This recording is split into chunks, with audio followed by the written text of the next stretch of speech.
இன்றைக்கி நம்ம ஒர்க் ஆகாத டிவி வந்து எப்படி வந்து சரி பண்ணலான்னு பார்க்கலாம். இந்த டிவி பார்த்திங்கன்னா ஆன் பண்ணாலுமே இது வந்து ஆன் ஆகிறது இல்லை. ரெட் லைட் எரியுது, நம்ம வந்து பட்டனை ஸ்டாண்டப் பட்டனை அடித்தோம் அப்படின்னா க்ரீனில் ஆகுது, ஆனால் வந்து பிக்சர் வந்து வர மாட்டேங்குது. இப்போ நாம் இதை வந்து என்ன ப்ராப்ளம் ஆகுன்னு சொல்லி செக் பண்ணுறதுக்காக இந்த மாதிரி ஒரு டார்ச் எடுத்து டிஸ்பிளேயில் அடித்து பார்த்தோம் அப்படின்னா பிக்சர் வந்து ஒர்க் ஆகுது, டிஸ்பிளே வந்து ஒர்க் ஆகுது, ஆனால் வந்து லைட் வந்து வரல. இந்த மாதிரிப்பட்ட ப்ராப்ளத்தை வந்து எப்படி வந்து சரி பண்ணலான்னு பார்க்கலாம். நீங்கள் கூர்ந்து பார்த்தாலே தெரியும், உள்ளே வந்து பிக்சர் இருக்குது தெரியும். முதல்ல வந்து சப்ளையெல்லாம் ரிமூவ் பண்ணிக்கிடுங்க. இந்த டிஸ்பிளே பார்த்திங்கன்னா ரொம்ப நைஸ் கண்ணாடியாக இருக்கும், அதனால் வந்து டக்குனி உடஞ்சிரும். அது உடையாமல் இருக்கேக்காக இந்த மாதிரி ஒரு தெர்மாகோல் ஷீட் எடுத்து அடியில் டேபிளில் போட்டுக்கிட்டு அதில் வந்து நீங்கள் கமத்தி வச்சு வேலை செய்யணும். மற்றபடி டேபிளில் நார்மலாக வந்து போட்டிங்க அப்படின்னா டிஸ்பிளே வந்து உடஞ்சி போயிடும். தெர்மாகோல் பயன்படுத்துங்க. இப்போ நாம் இதோட பின் சைடில் இருக்கக்கூடிய ஸ்டாண்டை வந்து கலத்திடலாம். முதல்ல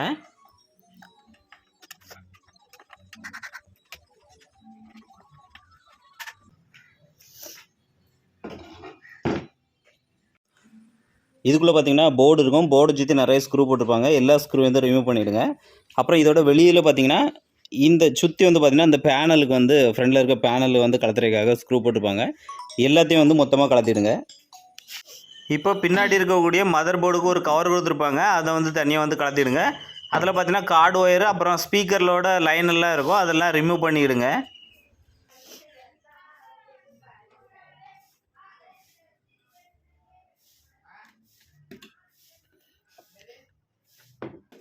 சப்ளை ஒயர் பார்த்தீங்கன்னா மதர் போர்டில் வந்து கனெக்ட் ஆகிருக்கும், அந்த கனெக்ஷனை வந்து ரிமூவ் பண்ணிவிடுங்க. சப்ளை ஒயர் கூட பார்த்தீங்கன்னா எர்த் ஒயர் வந்து தனியாக வந்து பாடியில் வந்து ஸ்க்ரூ பண்ணியிருப்பாங்க, அதையும் வந்து தனியாக கலத்தி அந்த 3 ஒயரை வந்து ரிமூவ் பண்ணிவிடுங்க. அடுத்து பார்த்தீங்கன்னா எல்இடி ஸ்ட்ரிப்பு உள்ளே பார்த்தீங்கன்னா எல்இடி ஸ்ட்ரிப் இருக்கும், அந்த எல்இடி ஸ்ட்ரிப்புக்கு லைன் வந்து உள்ளே போகும். இந்த உள்ளே போகிற இதை பார்த்தீங்கன்னா அப்படியே கலத்தி மதர் போர்டில் வந்து வெளியே எடுத்துருங்க. இப்போ ஃப்ரண்ட் பேனலில் கலத்துறதுக்காக சுற்றி இருக்க ஸ்க்ரூ வந்து ரிமூவ் பண்ணி ஃப்ரண்ட் பேனலில் வந்து ரிமூவ் பண்ணிக்கலாம். அடுத்து பார்த்தீங்கன்னா இதில் இருக்கக்கூடிய டிஸ்பிளேக்குள்ளே கனெக்டர் வந்து இதில் வந்து ஜாயிண்ட் ஆகிருக்கும் மதர் போர்டில், அதையும் வந்து ரிமூவ் பண்ணிவிடுங்க. அப்புறம் நம்ம பட்டன்ஸில் உள்ள லைனும் வந்து நிறைய ஒயர் வந்து கனெக்ட் ஆகிருக்கும், அதையும் பார்த்தீங்கன்னா ரிமூவ் பண்ணி விட்டுருங்க.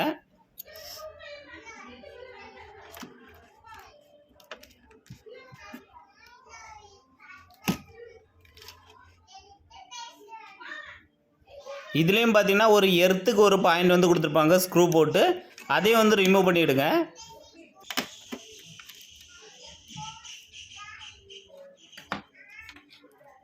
அடுத்து பார்த்தீங்கன்னா அந்த டிஸ்பிளேயோட போர்டு ஒரு ஸ்ட்ரிப்பு மாதிரி நிறையா இருக்கும், அதில் வந்து ஒரு நீல போர்டு வந்து கனெக்ட் பண்ணியிருப்பாங்க, அதை சுற்றி ஒரு டேப் வந்து கொடுத்துருப்பாங்க. அந்த டேப்பை வந்து நம்ம இப்போ கலத்தி விடணும். இப்போ இந்த டிவியோட ஃப்ரண்ட் பேனலை பார்த்திங்கன்னா நம்ம இப்போ கலத்திக்கிடலாம். அப்படியே இந்த டிவியை வந்து டிஸ்பிளே வந்து மேல் பக்கத்தில் வர மாதிரி எடுத்துடுங்க. தெர்மாகோலில் தள்ளி ஒரு டேபிளில் வந்து சரியாக வந்து வச்சுடுங்க. எதனால் அப்படின்னா நம்ம இப்போ இந்த டிஸ்பிளேயை கலத்தி அந்த தெர்மாகோல் மேலே தான் வைக்கணும். ஃப்ரண்ட் பேனலில் பார்த்திங்கன்னா இந்த மாதிரி மேல் பாகத்தில் இழுத்தாலே போதும், தனியாக வந்து வெளியே வந்துடும். அடுத்தால பார்த்திங்கன்னா இதில் இருக்கக்கூடிய டிஸ்பிளே வந்து பார்த்து நிதானமாக வந்து வெளியிடுங்க. டிஸ்பிளேயில் டஸ்ட் இருக்குதுன்னு சொல்லிட்டு யாருமே தண்ணி வச்சு க்ளீன் பண்ணாங்க. அப்படி தண்ணி வந்து உள்ளே போச்சு அப்படின்னா டிஸ்பிளே வந்து ஒர்க் ஆகாமல் போக வாய்ப்பு இருக்குது. இந்த கஸ்டமர் பார்த்திங்கன்னா தண்ணி வச்சு தான் தொடச்சிருப்பாங்க போல், வெள்ளை கலரில் கீழே வந்து அடிப்பகுதியில் படிஞ்சிருக்குது. இப்போ நாம் அந்த டிஸ்பிளே வந்து அப்படியே வந்து எடுத்துடலாம். இதில் ஒரு ஸ்ட்ரிப் இருக்கும், அந்த ஸ்ட்ரிப்பையும் பார்த்திங்கன்னா நம்ம வந்து டிஸ்பிளே கூடவே அப்படி வந்துடும். அதை வந்து அப்படியே தனியாக எடுத்து டிஸ்பிளே உடஞ்சிடாமல் தனியாக வச்சுருவோம்.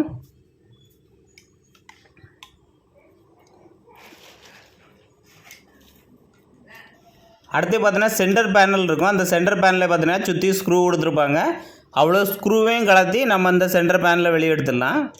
அதுக்கு உள்ளே பார்த்திங்கன்னா வெளிச்சத்தை வந்து டிஸ்பிளேக்கு வந்து எல்லா இடமும் சரிசமமாக பிரித்து கொடுக்கக்கூடிய ஒரு 2 வெள்ளை கலர் ஷீட் இருக்கும், அதையும் வந்து தனியாக வெளியே எடுத்துடலாம். சென்டர் ஃப்ரேமையும் தனியாக எடுத்துருங்க.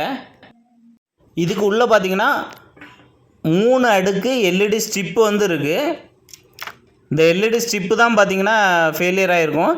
இந்த எல்இடி ஸ்ட்ரிப்புக்கு மேல் பகுதியில் பார்த்தீங்கன்னா ஒயிட் கலரில் ஒரு ஷீட் வச்சுருப்பாங்க, அது ஒளியை வந்து ஃப்ரண்ட் சைடில் வந்து பிரதிபலிக்கணும் அந்த மாதிரி சொல்லிட்டு வச்சுருப்பாங்க. அதை பிடிக்கிறதுக்காக ஒரு 9 ஸ்க்ரூ போட்டிருக்காங்க.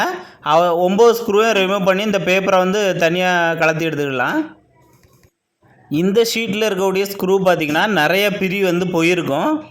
அப்படி பிரி வந்து போயிட்டு அப்படின்னா இந்த மாதிரி கட்டரை வச்சு லைட்டாக வந்து சைடில் திருக்கினீங்கன்னா போதும், இது வந்து கலந்துரும். சின்ன ஸ்க்ரூவை தான் போட்டிருப்பாங்க. இது ஸ்க்ரூ எல்லாம் கலத்தியாச்சு. இப்போ இதோட மேல் பகுதியில் இருக்க வெள்ளை கலர் ஷீட்டை வந்து கிளியாமல் அப்படி தனியாக வந்து கலத்தி எடுத்துருங்க. ஒரு டபுள் சைட் டேப்பு பார்த்திங்கன்னா நிறைய போட்டு ஒட்டியிருப்பாங்க. சுற்றி வந்து எடுத்துக்கிட்டு இந்த ஷீட்டை வந்து தனியாக வச்சுருங்க. இதோட உள்பகுதியில் பார்த்திங்கன்னா 3 LED ஸ்டிப்பு இருக்குது. இப்போ இந்த ஸ்டிப்பையும் பார்த்திங்கன்னா டபுள் சைட் டேப்பு போட்டிருக்கோம். அப்புறம் ஸ்க்ரூவை கலத்துனதுனால இது வந்து தனியாக கலந்து வந்துடும். இந்த ஒயரிங் வந்து கலத்தோன்னா அந்த ஒயரிங் ஜாயின் பண்ணியிருக்கிறத வந்து ரிமூவ் பண்ணிவிட்டு இந்த 3 ஸ்டிப்பையும் வெளியே எடுத்துருங்க.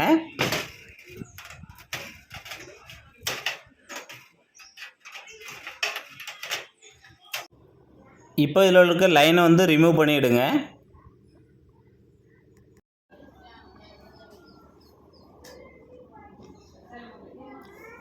இப்போ இந்த 3 LED ஸ்ட்ரிப்பில் எந்த LED வந்து ஃபெயிலியர் ஆகிருக்குன்னு இப்போ வந்து செக் பண்ணணும்.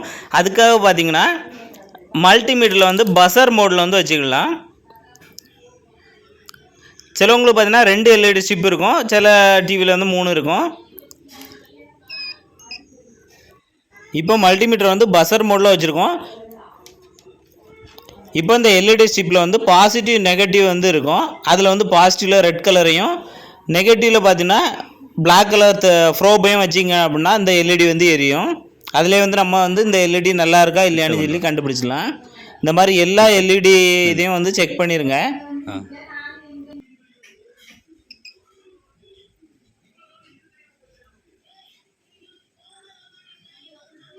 இந்த LED வந்து ஒர்க் ஆகுது. இதே மாதிரி எல்லா LEDயும் வரிசையாக வந்து செக் பண்ணிடுங்க. ஒரு LED எரியாட்ட வர ஃபுல்லாக வந்து எரியாது, ஏன்னா இது சீரியலில் கொடுத்துருக்கனால. இந்த LED ஸ்ட்ரிப் பார்த்திங்கன்னா பியூர் ஒயிட் வந்து இருக்கும். சில பார்த்தோன்னா ப்ளூ ஷேட் அடிக்கும், இன்னொன்று எல்லோ ஷேட் அடிக்கும். அந்த மாதிரி நிறைய சின்ன சின்ன கலர் சேஞ்சிங்லேயே இருக்கும். ஒரே மாதிரியான கலரில் உள்ளது வந்து வாங்கி வச்சுருங்க. பியூர் ஒயிட்டாக இருந்துச்சுன்னா பியூர் ஒயிட்டு, ப்ளூ கலர் லைட்டாக இருந்துச்சு அப்படின்னா ப்ளூ கலர் மாதிரி உள்ளது வாங்கி வச்சுங்க. ப்ளூனா ஃபுல்லாக வந்து ப்ளூவாக இருக்காது, ஒயிட்டு தான். ஆனால் வந்து உஜாலா ஒரு சொட்டு பட்டா எப்படி இருக்கும் அதே மாதிரி உள்ள கலரில் இருக்கும். எல்இடியும் பார்த்திங்கன்னா முன்ன பின்னாடி கொஞ்சம் தள்ளி அந்த மாதிரி இருக்கிறதுக்கு வாய்ப்பு இருக்குது. நீங்கள் அந்த ஷிப்பை கொண்டு போய் பார்த்து கரெக்டான அளவு பார்த்து வாங்கிடுங்க. கொஞ்சம் ஹைட்டாக இருந்துச்சு அப்படின்னா அதுக்கு தகுந்த மாதிரி அந்த வெள்ளை கலர் ஷீட்டை வந்து கட் பண்ணி தான் நம்ம வந்து மாட்ட வேண்டி வரும். இதில் ஒரு LED ஸ்ட்ரிப்பு போயிருக்கா 2 போயிருக்கான்னு பார்த்துடுங்க. சிலவங்களுக்கு பார்த்தீங்கன்னா ஒரு LED ஸ்ட்ரிப்பு போயிருக்கும் அப்படின்னா வந்து சிங்கிள் LED ஸ்ட்ரிப்பே வாங்கிடலாம். ஆனால் கலர் பார்த்திங்கன்னா சேம் கலர் இருக்க மாதிரி வாங்கிடுங்க. இப்போ நான் பார்த்திங்கன்னா 3மே சேஞ்ச் பண்ணிட்டேன். இப்போ நம்ம இதுலேருந்து கலத்தின LED கனெக்டரை வந்து கனெக்ட் பண்ணிடலாம். அதில் ஏற்கனவே டபுள் சைடு டேப் இருக்கிறதுனால நம்ம அதிலே வந்து நம்ம வந்து வச்சிடலாம். இதை அதில் பழசாயிட்டு அப்படின்னா புது டேப்பை வந்து டபுள் சைடு டேப்பை வந்து வச்சுடுங்க. அப்படி வைக்காட்டாலுமே ஸ்க்ரூ வந்து இதை வந்து பிடிச்சிக்கிடும். இப்போ நீங்கள் எப்படி வந்து இதை கலத்துனீங்களோ அதே மாதிரி எல்லாத்தையுமே வந்து இதில் வந்து மாட்டிடுங்க.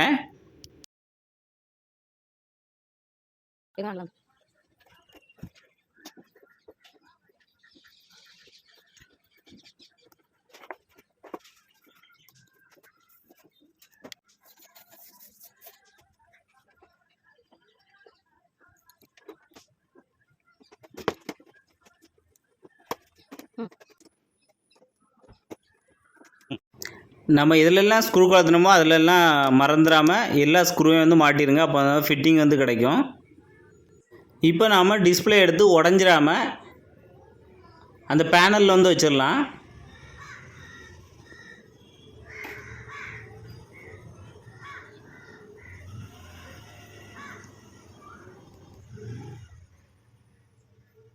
இப்போ ஃப்ரண்டில் இருக்க பேனல் ஃப்ரேமை வந்து இதில் வந்து வச்சிடலாம்.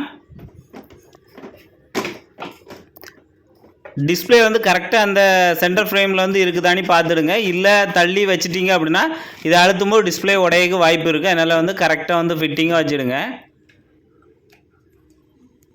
இப்போ டிஸ்பிளே வந்து கீழே வர மாதிரி நம்ம வந்து தெர்மாகோல் போட்டு அதுக்கு மேலே வச்சுக்கிட்டு இந்த டிஸ்பிளேயில் பார்த்தீங்கன்னா ஒரு ஸ்ட்ரிப் இருக்கும், அதை வந்து கவர் வந்து ஒட்டியிருப்பாங்க.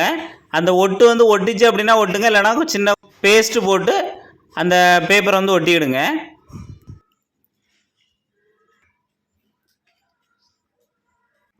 இப்போ இதுலேருந்து கலத்துனா டிஸ்பிளே கனெக்டர் எல்லாத்தையும் வந்து அதில் வந்து கனெக்ட் பண்ணிவிடுங்க. எர்த்துக்குள்ளே லைன்லாம் பார்த்தீங்கன்னா ஸ்க்ரூ போட்டிருப்பாங்க, அதை வந்து கரெக்டாக வந்து மாட்டிக்கிடுங்க.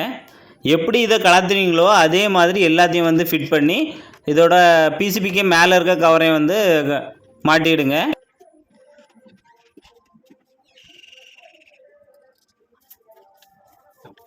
இப்போ இதில் இருக்க எல்லா ஸ்க்ரூவையும் போட்டு இந்த டிவியை வந்து க்ளோஸ் பண்ணிடலாம். இப்போ இந்த டிவியில் இருக்க எல்லா ஸ்க்ரூவையும் வந்து மாட்டியாச்சு. இப்போ வந்து டிவிக்கு வந்து சப்ளை கொடுத்து எப்படி வந்து ஒர்க் ஆகுதுன்னு பார்த்துடலாம். இப்போ நம்ம சுவிட்ச் போட்டோம்னா பார்த்திங்கன்னா சூப்பராக வந்து எல்இடி வந்து எரிய ஆரம்பிச்சு நல்லாவே ஒர்க் ஆகுது.